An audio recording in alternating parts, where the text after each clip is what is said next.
Bienvenue sur cette chaîne YouTube, vous y trouverez toujours des choses intéressantes, vous n'aurez qu'à vous abonner.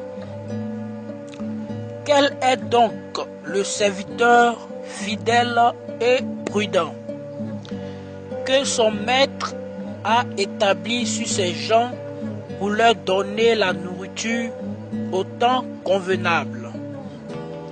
Heureux ce serviteur que son maître à son arrivée trouvera faisant ainsi. Matthieu 24, 45 à 46. Matthieu 24, 45 à 47. Ewald Frank.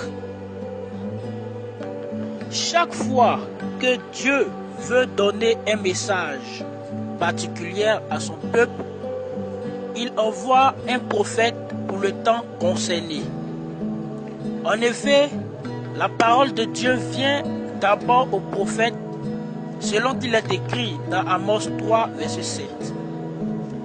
Car le Seigneur, l'Éternel, ne fait rien sans avoir révélé son secret à ses serviteurs, les prophètes. C'est ainsi qu'en notre génération, également un prophète a été suscité, afin de nous préparer au retour de notre Seigneur Jésus-Christ, pour son épouse. Un retour promis à ses disciples, selon qu'il a dit: je vais vous préparer une place.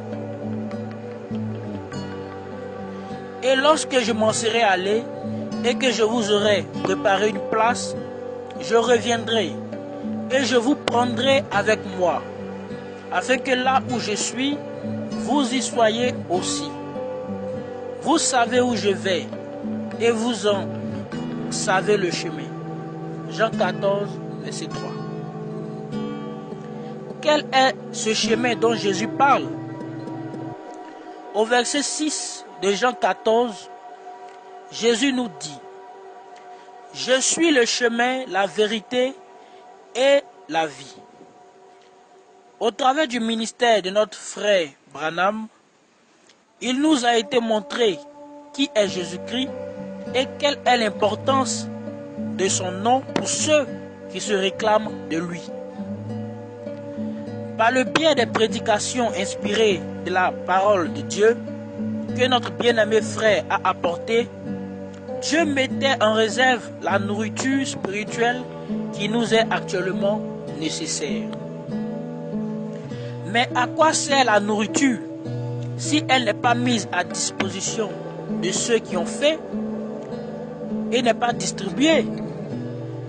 C'est pourquoi Dieu a promis dans sa parole et établi un autre ministère dans le même esprit que celui du prophète Élie pour distribuer la nourriture au temps convenable selon la promesse faite dans Matthieu 24, versets 45 à 47.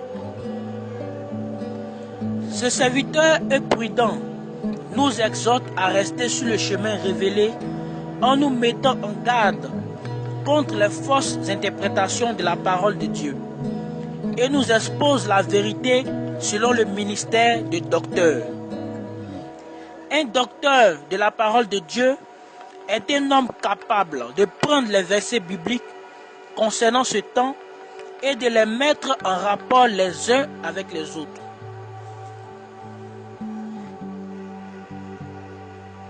Sur l'onction du Saint-Esprit.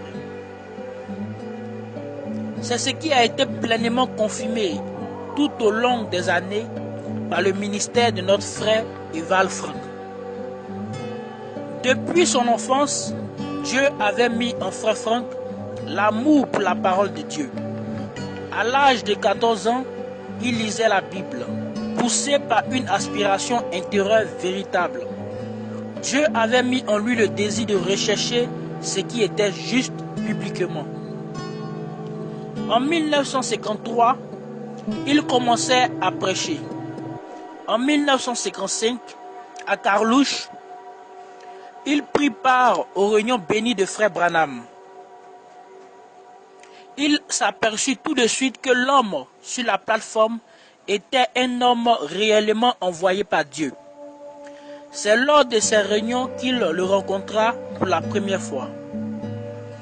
En 1958, pendant la conférence de Voice of Healing à Dallas, au Texas, aux États-Unis, il reconnut que le ministère de Frère Branham se différenciait de tous les autres du point de vue biblique. À partir de ce moment, il reçut les prédications données à Jeffersonville, en Indiana, USA, et il put ainsi participer à l'évolution et au développement spirituel en cours. Le 2 avril 1962, au lever du jour, il vécut une expérience exceptionnelle. Comme Paul, Dieu donna directement une commission à son serviteur. Dans sa langue allemande, la voix toute puissante, transperçante et pleine d'autorité du Seigneur ressuscité lui dit: mon serviteur, ton temps pour cette ville est bientôt passé. Je t'enverrai dans d'autres villes pour publier ma parole. Sans force, il s'effondrait et tombait sur la gauche, le visage tourné vers le sol.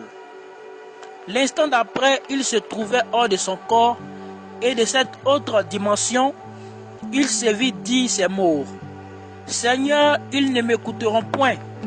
Ils ont tout en abondance et vivent dans la débauche. Cependant, le Seigneur répondit: mon serviteur, le temps vient où ils t'écouteront. Rassemble de la nourriture et des vivres, car une grande famine arrive. Alors tu te tiendras au milieu du peuple et tu distribueras la nourriture. Les dernières paroles de cet appel divin étaient: mon serviteur ne fonde aucune église locale et ne publie aucun recueil de cantiques, car c'est le signe d'une dénomination. Le 3 décembre 1962, Frère Branham, sur la base d'une révélation divine, lui répéta mot après mot les paroles du Seigneur du 2 avril 1962.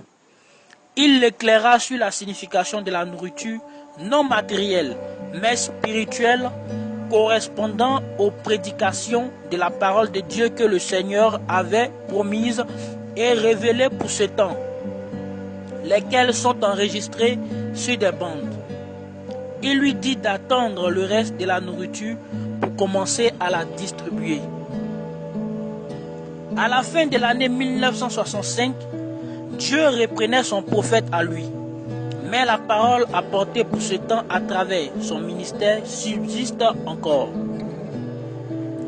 Après les funérailles, le même jour, une voix intérieure parla au cœur de Frère Franck. Maintenant ton temps est venu pour distribuer la nourriture. Sans devoir réfléchir à ce sujet, il sut ce qu'il avait à faire. Le matin suivant, il rassembla les frères de l'entourage intime des frères Branham pour les persuader d'imprimer les prédications.